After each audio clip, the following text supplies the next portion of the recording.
and a very warm welcome to this month's episode of The Charge, ZapMap's monthly update in all things EV charging data and insights.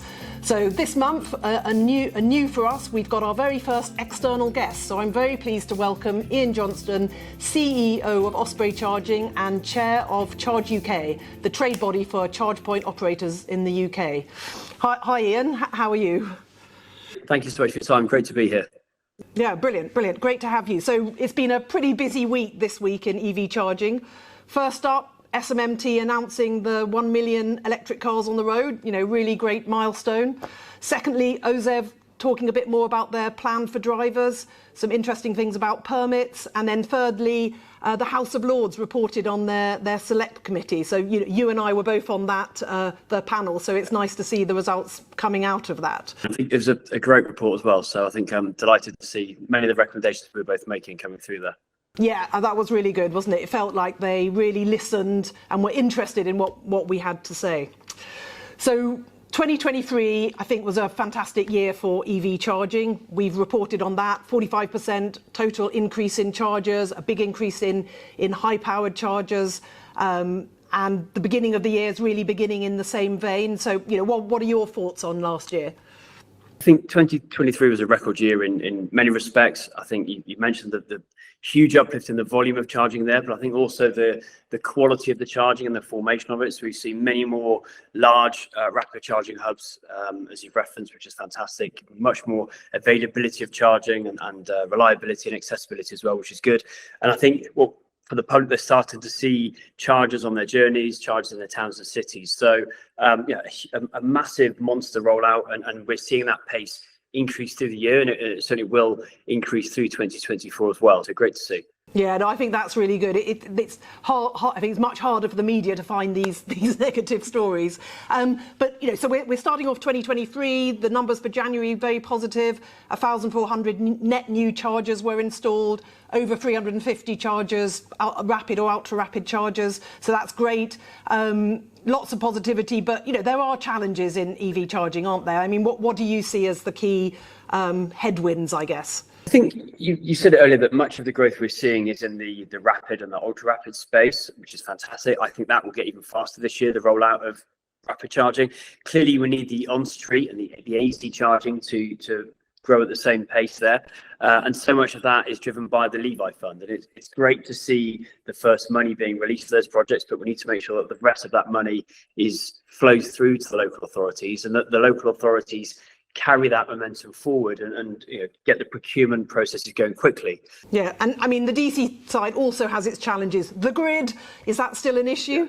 I think in terms of, we're all delighted with the number that we delivered last year, but genuinely and without exaggeration, we could have done twice as much if it wasn't for those barriers that are holding us back in deployment. So people talk about the grid. A lot of the time for us, what we mean by the grid is it's the process you have to go through to make a project live. And quite often that comes down to quite simple things like the contracts we're signing for the substations that are required for the large hubs that everybody wants to see.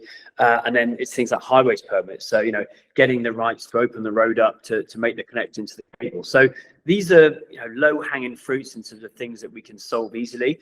The great news is that if you compare where we are today to last summer, we've got fantastic engagement from the grid operators, the DNOs, and from the ENA, which is their trade body, and we're getting them together and talking about how can we solve these, so that rather than it taking a year to build a DC rapid charging hub, we can do it in 3, 4, 5 months instead. Brilliant. Yeah, another topic I wanted to talk to you about was around pricing. So when recently we've just done our latest ZapMap survey, and when we asked what are the challenges with charging, cost was actually the one thing that really went up from last year. Reliability and number of chargers have reduced, but cost has now become quite a big issue. And 60% of drivers said, they were concerned about the cost of charging. We all know that actually having an EV, if you have off-street parking, charging at home, is much more cost efficient. But when you're on the public network, we get EV drivers saying, look, the price cap is at 27 pence.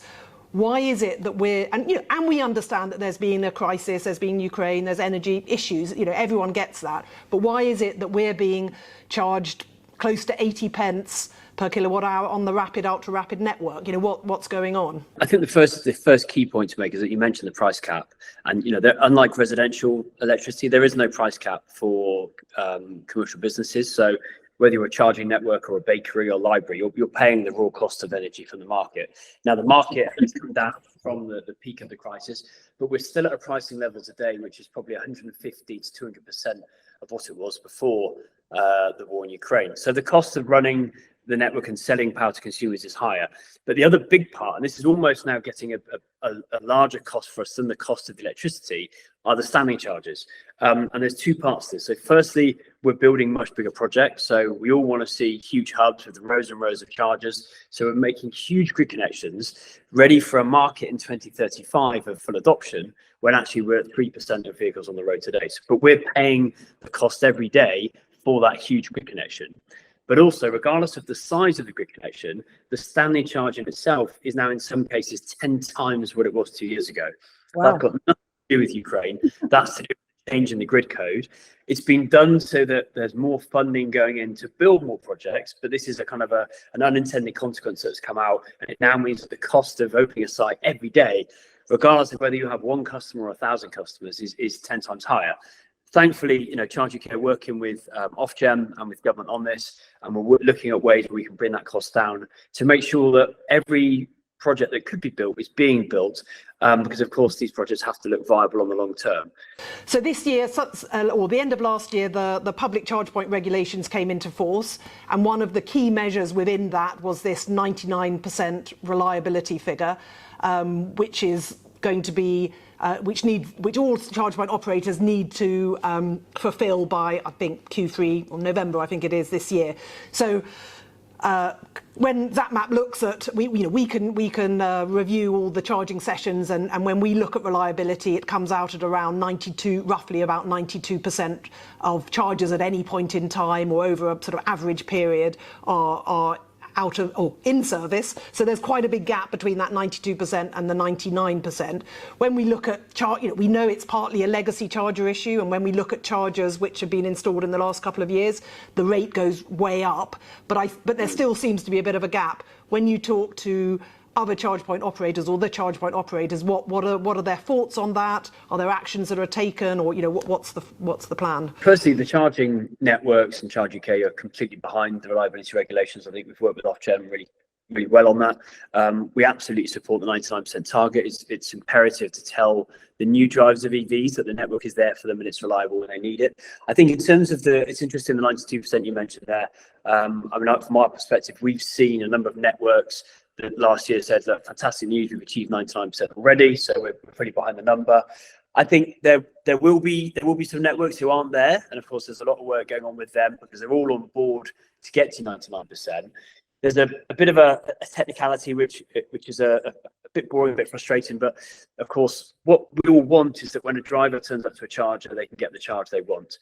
What we also need is that the mapping tools that we all use that are so important do show the true status of that charger when you get there. The problem we have is that every different charging hardware, every different charging platform uses a different code within OCPI and OCPP. So what we are working with OZEV on right now is making sure that all of the networks are using the same codes. So for example, if a screen is cracked on a charger, clearly there's an error code that comes through OCPP and will reflect in OCPI and in the tools, but the driver needs to know that charger still works for them, but the charge point operator can see there's an alarm going off in the charger. So it's small technical things like this that we're fixing with OZEV at the moment. Where we want to get to is that, as you say, for Q3, we say these are the rules. Every charge point operator, whether they're new or old, large or small, is judged on the same rules, and then we'll truly see who is achieving that reliability and who's not. Yeah, and I think, yes, all this technical, making sure the data's right, 100% important. We're a data company, we totally get that. But I think that isn't the only issue. That there is, EV drivers do have pain points, and they do turn up at chargers and find them not working. So yes, it's the data, but it's also just the maintenance, making sure that the contracts are in place, and making sure that if something does happen, that they are fixed, I guess. I think the legacy networks, we've seen some of those legacy sites have been replaced through 2023. Right. I think what's a bigger dynamic as well, though, is that with this rate of growth we're seeing, the legacy networks are becoming an increasingly diminishing proportion of what UK public charging is. I think we're now at a point where 1 in 3 of all the chargers in the UK were launched in the last year, which means it's much more accessible, much more reliable, much more easy to use. So, very positive in terms of that rate of growth is also really good for reliability as well. Yeah, no, totally agree. And there's lots of lovely shiny new hubs out there, or just rapid chargers. And in fact, on street, although it's not perfect, it also grew by 72%. Yeah. So there's a lot more charging going in. So brilliant. Thanks for answering those questions on reliability and cost. Before we go, you're using your other hat, not your Charge UK hat. How's Osprey Charging going? What are the big plans for 2024? Look, we had an amazing year last year. I think we built around 500 chargers onto the network, which is more than we did in the first 5 years. We did it in 12 months, and we're going to do the same again this year. So you'll see a bit more of a shift again towards the bigger sites, the bigger hubs, and again more high power chargers as well. So whereas we maybe used to install 50 kilowatt or 60 or 75, you'll see 150 kilowatt units going in. So look, you'll mainly see sites between 4 to 24 chargers, with great amenities, contactless, roaming with everyone that we can that people want to use. So it's set to be another brilliant year for Osprey. Thanks very much to Ian Johnston for coming on and talking to us on the charge. If you want any more insights from ZapMap, do go to the website, and look forward to speaking to you next month.